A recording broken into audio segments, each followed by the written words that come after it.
ಬೀರಾ ಬೆಟ್ಟದ ಬುಡದಲ್ಲಿ ಒಂದು ಪುರಾತನ ಕಾಲದ ದೊಡ್ಡ ಆಲದ ಮರ ಇತ್ತು.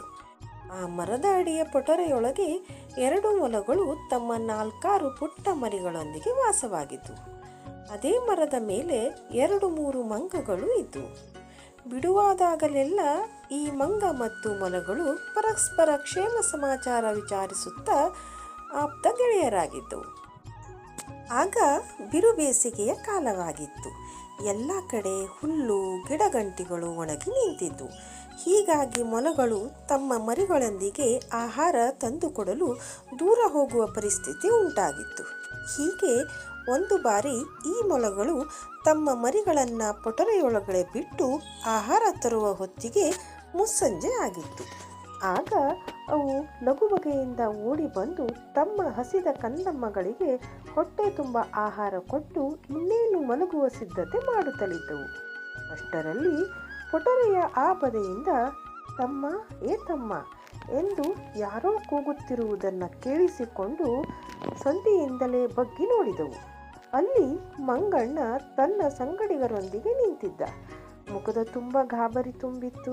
ಕುತೂಹಲದಿಂದ ಈಚೆಗೆ ಬಂದ ಮೊಲಗಳು, ಯಾಕೆ ಮಂಗಣ್ಣ, ಏನು ಸಮಾಚಾರ, ಎಂದೂ ಇಂತಹ ಹೊತ್ತಲ್ಲಿ ಬಂದವನಲ್ಲ, ಆದರೆ ಇಂದು ಎಂದು ಕೇಳಿದಾಗ ಅವು, ಅಯ್ಯೋ ತಮ್ಮ, ಯಾರೋ ಕಿಡಿಗೇಡಿಗಳು ಅರಣ್ಯದ ಮಧ್ಯಭಾಗದಲ್ಲಿ ಬೆಂಕಿ ಹಾಕಿದ್ದಾರೆ. ಗಾಳಿಗೆ ಅದು ಎಲ್ಲ ಕಡೆಗೂ ಹರಡುತ್ತಿವೆ. ಆ ಬೆಂಕಿ ಜ್ವಾಲೆಗಳು ಇಲ್ಲಿಗೆ ಬರುವ ಲಕ್ಷಣ ಇದೆ.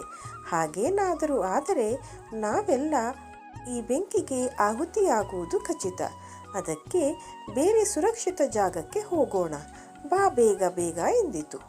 ಮೊದಲೇ ಪುಕ್ಕಲು ಸ್ವಭಾವದ ಮೊಲಗಳು ಮಂಗಣ್ಣನ ಈ ತರಹದ ಮಾತು ಕೇಳಿಸಿಕೊಂಡು ಇನ್ನಷ್ಟು ಗಾಬರಿಗೊಂಡು, ಅಯ್ಯೋ ಅಣ್ಣ, ಈ ಕತ್ತಲು ಹೊತ್ತಲ್ಲಿ ಎಲ್ಲಿ ಅಂತ ಹೋಗುವುದು, ಅದು ಅಲ್ಲದೆ ಏನೂ ಅರಿಯದ ನಮ್ಮ ಪುಟ್ಟ ಕಂದಮ್ಮಗಳು ಮಲಗಿ ನಿದ್ದೆ ಮಾಡುತ್ತಿವೆ ಎಂದು ತನ್ನ ಅಳಲನ್ನು ತೋಡಿಕೊಂಡಿತು.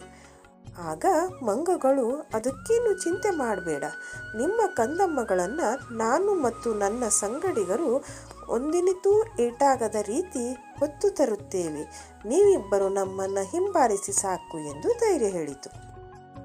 ಸ್ವಲ್ಪ ಸಮಯದ ನಂತರ ಮಲಗಿದ್ದ ಪುಟ್ಟ ಮೊಲದ ಮರಿಗಳನ್ನು ಮಂಗಗಳು ತಮ್ಮ ಬೆನ್ನಿನ ಮೇಲೆ ಕೂರಿಸಿಕೊಂಡು ಮೊಲಗಳೊಂದಿಗೆ ಸುಮಾರು ದೂರ ಓಡುತ್ತಾ ಬಂದವು.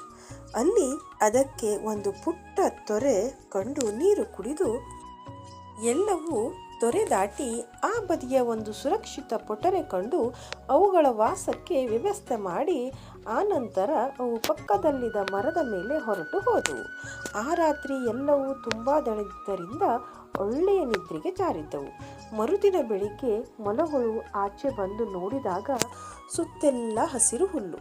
ಸ್ವಲ್ಪ ದೂರದಲ್ಲಿ ಕ್ಯಾರೆಟ್ ತೋಟ ಕಂಡು ಹಿರಿ ಹಿಗ್ಗಿದವು. ಆ ಬಳಿಕ ಮರಿಗಳಿಗೆ ಆಹಾರ ತರಲು ಹೋಗುವ ಮುನ್ನ ಮರದ ಮೇಲಿದ್ದ ಮಂಗಗಳಿಗೆ, ಅಣ್ಣ, ಪೊಟರೆಯೊಳಗೆ ಕಂದಮ್ಮಗಳು ಮಲಗಿವೆ, ಸ್ವಲ್ಪ ಗಮನ ಇರಲಿ ಎಂದು ಹೇಳಿ ಹೊರಟು ಹೋದವು.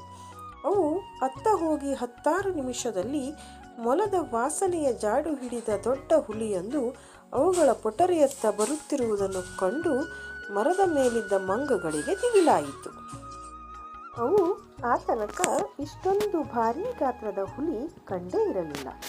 ಆಗ ಮನದಲ್ಲಿ, ಪಾಪ ಮೊಲಗಳು ತಮ್ಮ ಮರಿಗಳನ್ನು ಪೊಟರೆಯೊಳಗೆ ಬಿಟ್ಟು ಜವಾಬ್ದಾರಿ ನಮ್ಮ ಮೇಲೆ ಹಾಕಿ ಹೋಗಿವೆ. ನಾವೇನಾದರೂ ಈ ಸಮಯದಲ್ಲಿ ಕೆಳಗೆ ಇಳಿದು ಹೋದರೆ ಆ ಹುಲಿರಾಯ ಗಬಕ್ಕೆಂದು ನಮ್ಮನ್ನು ಒಂದೇ ಏಟಿಗೆ ತಿಂದು ಬಿಡುವುದು ಗ್ಯಾರಂಟಿ. ಏನು ಮಾಡುವುದು ಎಂದು ಯೋಚಿಸುತ್ತಾ ಕುಳಿತಾಗ ಮೆಲ್ಲಗೆ ಆ ಹುಲಿ ಪೊಟರೆಯೊಳಗೆ ಇಳುಕಿ ಮುದ್ದಾದ ಮೊಲಗಳನ್ನು ಕಂಡು ಜೊಲ್ಲು ಸುರಿಸುತ್ತಾ ತನ್ನ ಇಷ್ಟಗಲದ ಮೂತಿಯನ್ನು ಪೊಟರೆ ಬಾಯಿಯೊಳಗೆ ತೂರಿಸಲು ಪ್ರಯತ್ನಿಸಿತು. ಆದರೆ ಆ ಪೊಟರೆ ಬಾಯಿ ತುಂಬ ಚಿಕ್ಕದಾಗಿದ್ದರಿಂದ ಅದರ ಪ್ರಯತ್ನ ಸಫಲವಾಗಲಿಲ್ಲ. ನಿರಾಸೆಗೊಂಡ ಹುಲಿ ಅಲ್ಲಿ 2 ರೌಂಡ್ ಹೊಡೆದು ಹೊರಟು ಹೋಯಿತು. ಅಷ್ಟರಲ್ಲಿ ಮೊಲಗಳು ತಮ್ಮ ಮರಿಗಳಿಗೆ ಆಹಾರ ತರುತ್ತಿರುವುದನ್ನು ಕಂಡ ಮಂಗಗಳು ಸರಸರನೆ ಮರದಿಂದ ಕೆಳಗೆ ಇಳಿದು ಓಡಿ ಬಂದು ಆತನ ಕನ್ನಡದ ವಿಷಯ ಹೇಳಿದಾಗ ಮೊಲಗಳು ಗಾಬರಿಗೊಂಡು ಪೊಟರೆಯೊಳಗೆ ಹೋಗಿ ಕಂದಮ್ಮಗಳನ್ನು ತಬ್ಬಿ ತಿನ್ನಲು ಆಹಾರ ಕೊಟ್ಟವು. ಹೊರಗೆ ನಿಂತಿದ್ದ ಮಂಗಗಳು ಆ ಮೊಲಗಳಿಗೆ, ತಮ್ಮ, ಆ ಹುಲಿಗೆ ಇಲ್ಲಿ ನೀವು ಹಾಗೂ ನಿಮ್ಮ ಮರಿ ಇರುವುದು ಗೊತ್ತಾಗಿದೆ. ಹೀಗಾಗಿ ಅದು ಮತ್ತೆ ನಾಳೆ ಇಲ್ಲಿಗೆ ಬಂದೇ ಬರುತ್ತದೆ ಎಂದು ಹೇಳಿದಾಗ ಅವುಗಳಿಗೆ ದುಃಖ ಉಕ್ಕಿ ಬಂದು ಕಣ್ಣೀರು ಸುರಿಸುತ್ತಾ, ಹೀಗಾದರೆ ಮತ್ತೆ ನಾವು ಎಲ್ಲಿಗೆ ಹೋಗಬೇಕಣ್ಣ ಎಂದು ಕೇಳಿದವು. ಸ್ವಲ್ಪ ಹೊತ್ತು ಯೋಚಿಸಿದ ಆ ಮಂಗಣ್ಣನ ಗುಂಪಿನ ಹಿರಿಯ ಮಂಗಣ್ಣ, ನನಗೊಂದು ಐಡಿಯಾ ಹೊಳೆದಿದೆ. ನಾವಾಗಲಿ ನೀವಾಗಲಿ ಇಲ್ಲಿಂದ ಎಲ್ಲಿಗೂ ಹೋಗುವುದು ಬೇಡ. ಆ ಹುಲಿಯೇ ಇಲ್ಲಿ ಬಾರದಂತೆ ಮಾಡುವೆ ಎಂದು ಅವುಗಳ ಕಿವಿಯಲ್ಲಿ ಗುಟ್ಟಿನ ವಿಚಾರ ಪಿಸುಗುಟ್ಟಿತು. ಆದರೂ ಆ ರಾತ್ರಿ ಭಯದಲ್ಲಿ ಕಾಲ ಕಳೆದ ಮೊಲಗಳು ಮತ್ತೆ ಮರುದಿನ ಮಂಗಣ್ಣನಿಗೆ ಹೇಳಿ ಆಹಾರ ತರಲು ಹೋದವು. ಅವು ಆ ಕಡೆ ಹೋಗುತ್ತಿದ್ದಂತೆ ಆ ಹಿರಿಯ ಮಂಗಣ್ಣ ಎಲ್ಲಿಂದಲೋ ಹೋಗಿ ತುರಿಕೆ ಗಿಡದ ಒಂದಿಷ್ಟು ಟೊಂಗೆ ಮುರಿದು ತಂದು ಆ ಮೊಲದ ಪೊಟರೆಯ ಬಾಯಿಗೆ ಭದ್ರವಾಗಿ ಇಟ್ಟಿತು. ಅವುಗಳ ಲೆಕ್ಕಾಚಾರದಂತೆ ಆ ಹುಲಿ ಸದ್ದಿಲ್ಲದೆ ವಾಸನೆ ಗ್ರಹಿಸುತ್ತಾ ಆ ಪೊಟರೆ ಬಳಿ ಬಂದು ನಿಂತು, ಅರೆ ಇದೇನು, ನಿನ್ನೆ ಇಲ್ಲೇನೂ ಇರಲಿಲ್ಲ, ಆದರೆ ಇಂದು ಎಂದು ಅಂದುಕೊಳ್ಳುತ್ತಲೇ ಅದನ್ನು ತನ್ನ ಬಾಯಿಯಿಂದ ಕಿತ್ತು ಹಾಕಲು ಮುಂದಾಯಿತು. ಯಾವಾಗ ತುರಿಕೆ ಗಿಡದ ಎಲೆ ಅದರ ಚರ್ಮಕ್ಕೆ ತಾಗಿತೋ ಅದಕ್ಕೆ ಸಹಿಸಲಾರದಷ್ಟು ತುರಿಕೆ ಆರಂಭವಾಯಿತು.